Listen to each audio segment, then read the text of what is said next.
पाठ 1। सबकी दुनिया एक।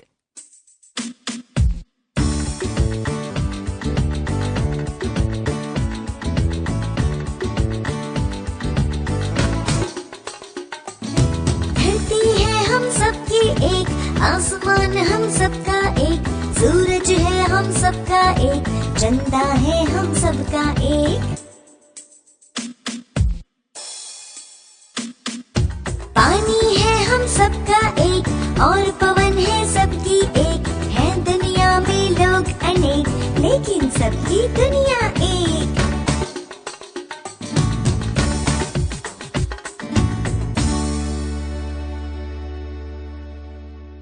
कवि द्वारिका प्रसाद माहेश्वरी। पाठ 2। बिल्ली देखती ही रह गई। चिनचिन चूहा बहुत शैतान था।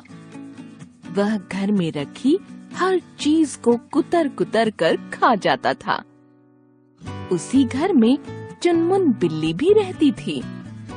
वह हमेशा चिनचिन को पकड़ने की कोशिश करती, परंतु चिनचिन बहुत सयाना था। वह कभी उसके हाथ नहीं आता था।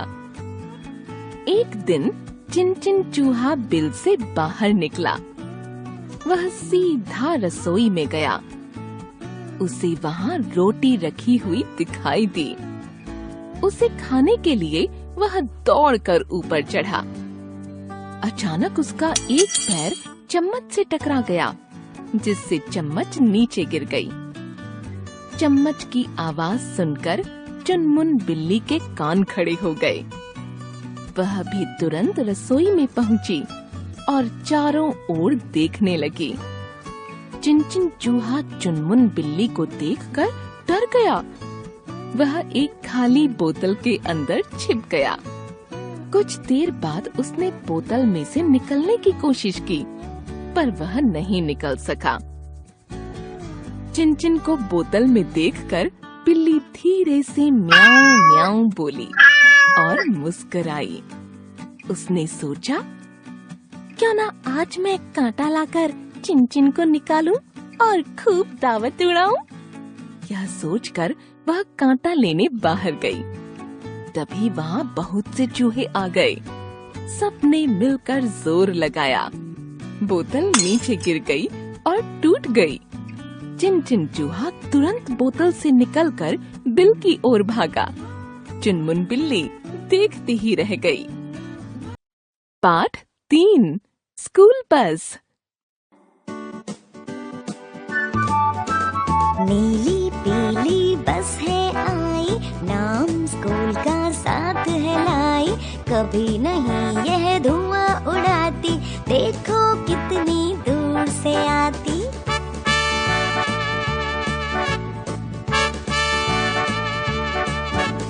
अपने अपने बैग उठा लो, फिर एक लंबी लाइन लगा लो। एक एक कर सब चढ़ो, आपस में नहीं लड़ो।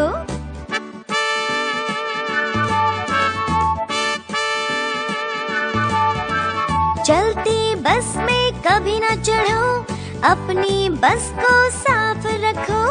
बस से बाहर ना निकालो हाथ, मिलजुल कर बैठो सब साथ। पाठ 4। श्री का रोबोट।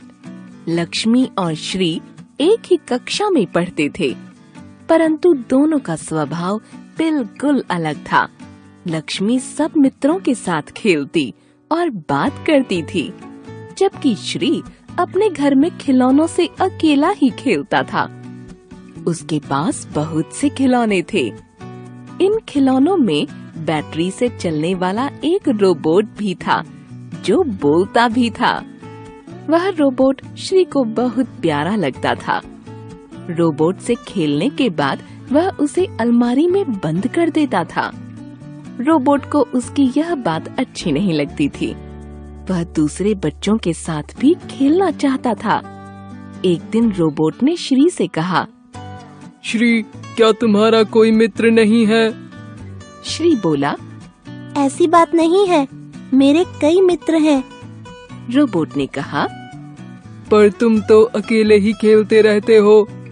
मुझे अन्य मित्रों के पास भी नहीं लेकर जाते। श्री हिचकिचाते हुए बोला, मित्र, मुझे डर लगता है कि कहीं वे तुम्हें कोई नुकसान न पहुंचा दें। रोबोट ने मुस्कुराते हुए कहा, नहीं, यह बात तो सही नहीं है। क्या नुकसान के डर से हम कभी बाहर नहीं निकलेंगे? तुम्हें सबके साथ मिलजुल कर खेलना चाहिए। रोबोट की बात सुनकर श्री बोला, हाँ मित्र, तुम सही कह रहे हो। मैं अभी अपने दूसरे मित्रों के पास जाता हूँ। अब वह सबसे पहले लक्ष्मी को अपना रोबोट दिखाने ले गया। लक्ष्मी ने पूछा, श्री, तुम्हारे हाथ में क्या है? रोबोट बोला, हेलो लक्ष्मी, मैं श्री का रोबोट हूँ। क्या तुम हमारे साथ खेलोगी? लक्ष्मी ने ऐसा बोलने वाला रोबोट पहली बार देखा था।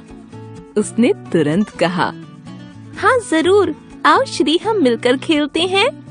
मेरे मित्रों से मिलो। लक्ष्मी ने श्री और उसके रोबोट को अज्ञे, श्रेया और दिव्या से मिलवाया।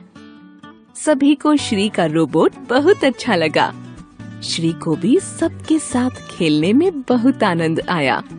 उसने रोबोट को धन्यवाद देते हुए कहा, मित्र, आज मैं तुम्हारे कारण ही समझ पाया हूँ कि मित्र हमारे लिए कितने जरूरी होते हैं।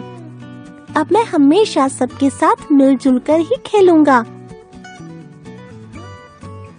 पाठ 5, परीलोक की दुनिया। रविवार का दिन था। रमन परियों की कहानी पढ़ रहा था। फिर वह आंखें बंद करके बैठ गया। कुछ देर बाद जब उसने आंखें खोलीं, तो हैरान रह गया।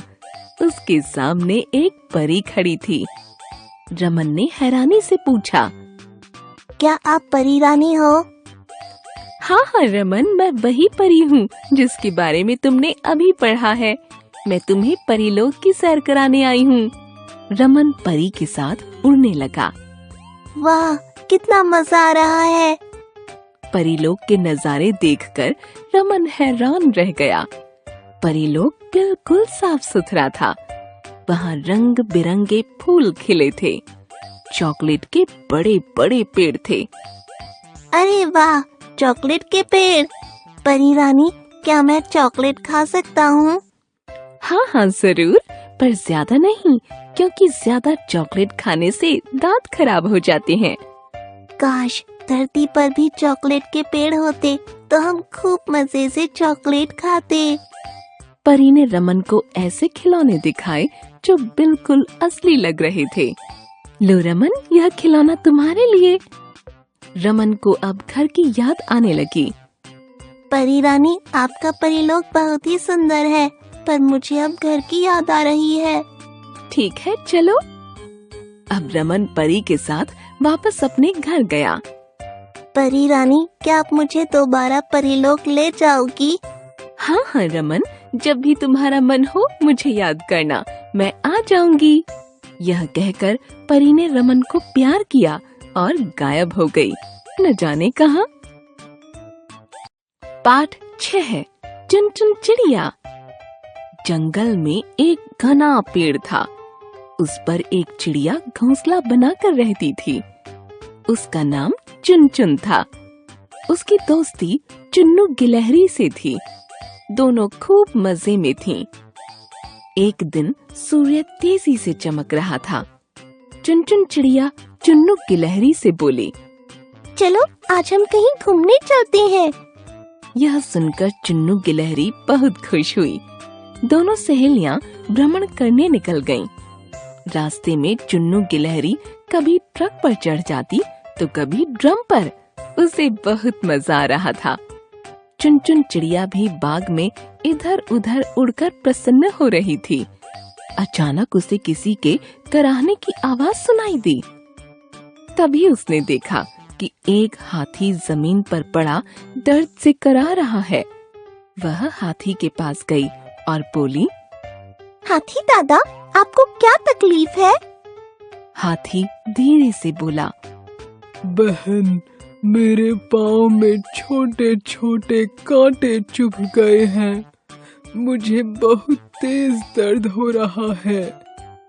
चुन चिड़िया बोली, आप चिंता मत करो, मैं अभी अपनी अन्य सहेलियों को भी बुला लेती हूँ। हम सब मिलकर आपके सारे कांटे निकाल देंगे। बस फिर क्या था, चुन चिड़िया जल्दी से दूसरी चिड़ियों को भी बुला लाई। फिर चुन और सभी चिड़ियों ने मिलकर अपनी चोंच से हाथी के सारे कांटे निकाल दिए। अब हाथी का दर्द छूमंतर हो गया। उसने सभी को धन्यवाद कहा।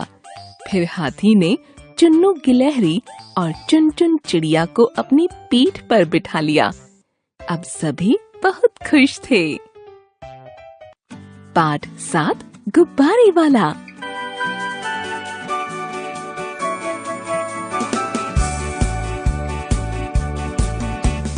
गुब्बारों का लेकर ढेर, देखो आया है शमशेर। हरे बैंगनी लाल सफेद, रंगों के हैं कितने भेद। कोई लंबा कोई गोल, लाओ पैसे ले लो मोल। मुट्ठी में लो इनकी डोर, इन्हें घुमाओ चारों ओर। हाथों से दो इन्हें उछाल, लेकिन छूना खूब संभाल। पड़ा किसी का ऊपर जोर, एक जोर का होगा शोर। गुब्बारा फट जाएगा, खेल खत्म हो जाएगा। गुब्बारा फट जाएगा, खेल खत्म हो जाएगा।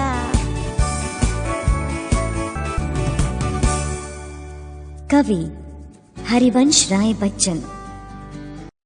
पाठ 8 स्वादिष्ट सलाद। सुंदरम और बाला रसोई में माँ की मदद कर रहे थे। सुंदरम, माँ, आप क्या बना रही हैं? माँ, बेटा मैं अंकुरित दाल का सलाद बना रही हूँ। ठीक है, क्या मैं ये उबले आलू छील दूँ? हाँ देखो, ठंडे हो गए हैं क्या? हाँ माँ, ये ठंडे हो गए हैं। मैं अब इन्हें आसानी से छील सकता हूँ। बाला, तुम्हें खीरे और 2 टमाटरों को अच्छी तरह धोकर मुझे दो, मैं इन्हें काट लूंगी।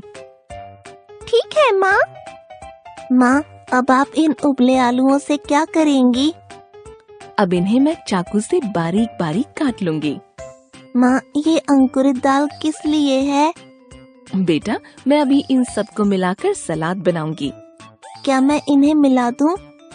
हाँ बेटा, अब तुम इन्हें मिला दो। मैं टमाटर और खीरा डालती हूँ। अब इनके ऊपर नमक, बारीक कटी 1 हरी मिर्च, 1 चम्मच नींबू का रस डाल दो और अच्छी तरह मिला दो। माँ, दाल में अंकुर कैसे निकलते हैं? दाल को सुबह अच्छी तरह साफ पानी से धोकर भिगो दो। रात तक जब वह फूल जाए तो उसे एक कपड़े में बांधकर पूरी रात के लिए छोड़ दो। इससे तो सारा पानी निकल जाएगा। हाँ बेटा, और अगले दिन सुबह तक दाल में छोटे छोटे अंकुर भी निकल आएंगे। चलो अब हम सलाद को प्लेट में रखकर खाते हैं। वाह माँ, यह तो बहुत स्वादिष्ट नाश्ता बन गया। हाँ बच्चों, एक और बात, खाना बनाते समय हमें स्वच्छता का विशेष ध्यान रखना चाहिए, वरना स्वास्थ्य पर बुरा प्रभाव भी पड़ सकता है। सुंदरम और बाला, ठीक है माँ, हम इस बात का जरूर ध्यान रखेंगे। पाठ 9 हाथी की बारात।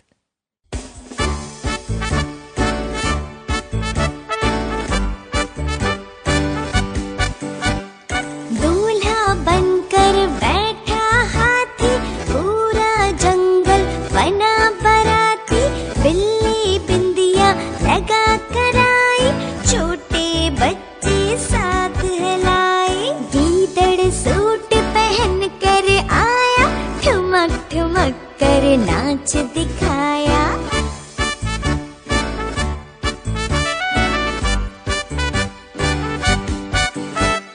हिरन चल रहा मस्त चाल, भालू के बिखरे हैं बाल। खुशियों का संदेशा लाए।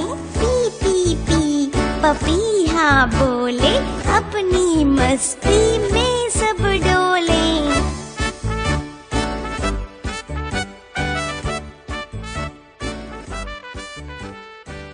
पाठ 10 टिमटिम आया धरती पर। रात का समय था, ठंडी ठंडी हवा चल रही थी। तभी धरती पर एक यान आकर रुका। उसमें से एक सीढ़ी निकली और एक अनोखा जीव बाहर आया। उसका नाम था टिमटिम। वह किसी बाहरी दुनिया से था। उसे नई नई चीजें इकट्ठा करने का बहुत शौक था। उसके पास एक थैला भी था। वह जिस जगह पर जाता, वहाँ की चीजें अपने थैले में डाल लेता। एक दिन टिमटिम एक गांव में पहुंचा। उसे वहाँ एक नदी दिखाई दी। वह नदी के पास पहुंचा। नदी पर मछुआरे थे। वे नदी में जाल डालकर मछलियां पकड़ रहे थे। नदी के किनारे धोबी था। वह कपड़े धो रहा था। धोबी ने टिमटिम से खूब सारी बातें की। फिर धोबी ने टिमटिम को एक साबुन दिया। टिमटिम ने साबुन को थैले में डाल लिया। उसके बाद टिमटिम आगे चल दिया। वहाँ उसे एक हरा भरा खेत दिखाई दिया। उस समय किसान खेत में बीज डाल रहा था। किसान ने टिमटिम को अपने बारे में बताते हुए कहा कि वह खेत में अनाज उगाता है। चलते समय किसान ने टिमटिम को थोड़े से बीज दिए। टिमटिम ने बीज थैले में डाल लिए और आगे चल दिया। चलते चलते वह एक दुकान में पहुंचा। वहाँ एक बढ़ई तरह तरह की मेज कुर्सी बना रहा था। टिमटिम को नई नई तरह की मेज कुर्सी देखकर बहुत अच्छा लगा। बढ़ई ने टिमटिम को बताया कि कोई भी काम कठिन नहीं होता, बस थोड़े से परिश्रम की आवश्यकता होती है। टिमटिम कुछ देर तक बढ़ई से बातें करता रहा। बढ़ई ने उसे एक लकड़ी की गाड़ी भेंट में दी। टिमटिम ने उसे भी अपने थैले में डाल लिया। धीरे धीरे दिन ढलने लगा। टिमटिम को अब अपने मम्मी पापा की याद आने लगी। वह यान की ओर वापस आया और सीढ़ी से चढ़कर यान में बैठ गया। कुछ ही देर में वह अपनी बाहरी दुनिया की ओर चल दिया। टिमटिम अपने थैले में रखी चीजों को देखकर बहुत प्रसन्न था। पाठ 11 पानी और धूप।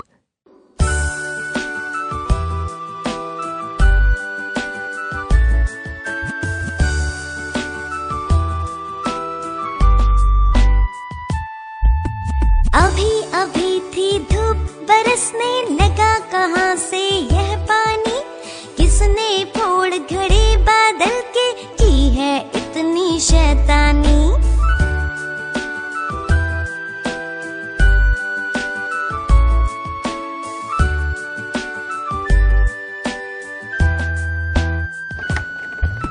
सूरज ने क्यों बंद कर लिया अपने घर का दरवाजा।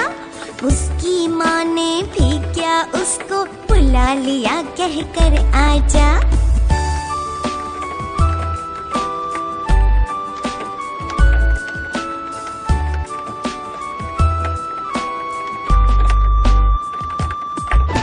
जोर जोर से गरज रहे हैं बादल हैं किसके काका।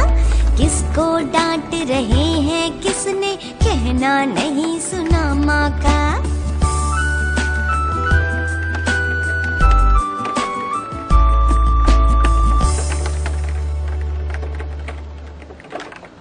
कवयित्री सुभद्रा कुमारी चौहान।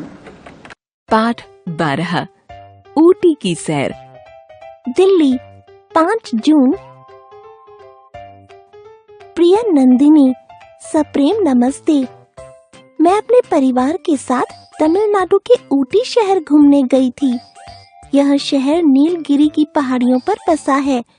यहाँ पूरे साल मौसम सुहावना रहता है। कहीं जंगली पशु पक्षी रंग बिरंगे फूल और कलकल बहते झरने बहुत सुंदर लगते हैं। तो कहीं दूर दूर तक फैली हरियाली, चाय के बागान और तरह तरह की वनस्पतियां इसकी सुंदरता में चार चांद लगा देते हैं। यहाँ चलने वाली टॉय ट्रेन 13 गुफाओं से होकर गुजरती है। इस ट्रेन की सैर करके सचमुच हमें बहुत आनंद आया। इसके साथ ही हमने ऊटी में घोड़े की सवारी, माउंटेन बाइकिंग और ट्रैकिंग भी की। ऊटी में प्राकृतिक रूप से बनी झीलें भी हैं। हमने ऊटी झील में बोटिंग भी की। इसके अलावा डॉल्फिन नोज भी गए, जो डॉल्फिन मछली के नाक के आकार वाली विशाल चट्टान है। यहाँ से पूरी घाटी की सुंदरता को देख सकते हैं। ऊटी चाय, हाथ से बनी चॉकलेट और खुशबूदार मसालों के लिए प्रसिद्ध है। वहाँ हमने स्वादिष्ट इडली, डोसा और उत्तपम खाया। सचमुच ऊटी घूमने में मजा आ गया। तुम्हारी सखी भानुप्रिया।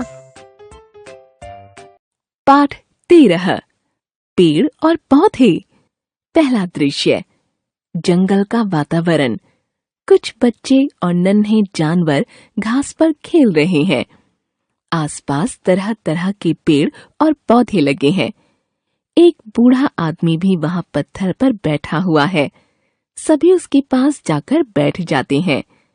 एक बच्चा, बाबा, पेड़ हमारे लिए क्यों जरूरी है? बूढ़ा आदमी, पेड़ और पौधे हमारे दोस्त हैं। ये हवा को साफ रखते हैं, हमें फल और फूल देते हैं तथा इनसे ही बादल बनते हैं। अचानक वहाँ तान्या आकर कहती है। तान्या परेशान होकर, अरे, कुछ आदमी कुल्हाड़ी लेकर पेड़ काटने आ रहे हैं। तान्या की बात सुनकर सभी परेशान हो जाते हैं। चिड़िया रोते हुए, मेरे बच्चों का क्या होगा? उल्लू सिसकते हुए, और मेरे बच्चों का क्या होगा? गिलहरी सोचकर, मैं और मेरे बच्चे कहाँ जाएंगे? चींटी, अब मुझे भी नया घर बनाना पड़ेगा। हाथी सोचते हुए, फिर मैं अपनी पीठ कहाँ खो जाऊंगा? बंदर रुआंसी आवाज में, हमसे तो पेड़ ही छिन जाएंगे। तभी वहाँ लकड़हारे पहुँच जाते हैं। लकड़हारे, तुम सब यहाँ से चले जाओ, हमें लकड़ी काटनी है। सब बच्चे गिड़गिड़ाते हुए, अरे भाई, इन्हें मत काटो, क्योंकि इनसे अच्छा कोई दोस्त नहीं है। लकड़हारे बच्चों और जानवरों की बात नहीं मानते और पेड़ काट कर ले जाते हैं। दूसरा दृश्य, चारों ओर बहुत सी गाड़ियां, धुआं छोड़ते कारखाने और खांसते हुए लोग देखकर सभी बहुत परेशान हैं। बूढ़ा आदमी, देखो चारों ओर कितना बुरा हाल है। गाड़ी, मोटर, कल कारखाने धुआं उड़ा रहे हैं और शुद्ध हवा को दूषित कर रहे हैं। बूढ़े आदमी की बात सुनकर वहाँ बहुत से बच्चे आ जाते हैं। एक बच्चा, हाँ बाबा, आप बिल्कुल ठीक कह रहे हैं, पर अब हम हवा को कैसे शुद्ध कर सकते हैं? बूढ़ा आदमी सोचते हुए, हवा को शुद्ध करने के लिए हमें स्वयं ही प्रयत्न करने होंगे। इसके लिए गाड़ी, मोटर कम करने होंगे और पेड़ लगाने होंगे। बच्चा आश्चर्य से, परंतु बाबा, हम लकड़हारों को कैसे समझाएं कि पेड़ नहीं काटने चाहिए? मोर, हम सब मिलकर फूल और फल इन पेड़ों पर टांग देते हैं।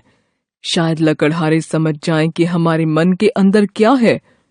सब बच्चे और जानवर मिलकर पेड़ों को फूलों और फलों से सजा देते हैं और लकड़हारों को आता हुआ देखकर पेड़ों के पीछे छिप जाते हैं।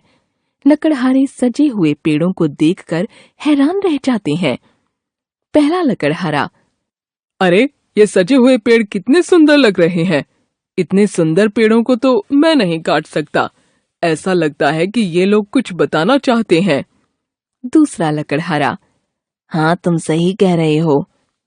लकड़हारों की बातें सुनकर बूढ़ा आदमी बच्चों और जानवरों के साथ बाहर आता है। बूढ़ा आदमी लकड़हारों से, यदि तुमने ये सब पहले सोचा होता तो चारों ओर प्रदूषण नहीं होता। चलो, अभी भी देर नहीं हुई है। दोनों लकड़हारे एक साथ, बाबा हमें क्षमा कर दो, आज से हम ढेर सारे पेड़ लगाएंगे, उन्हें काटेंगे नहीं। यह सुनकर सब बहुत खुश होते हैं और खुशी से गाने लगते हैं।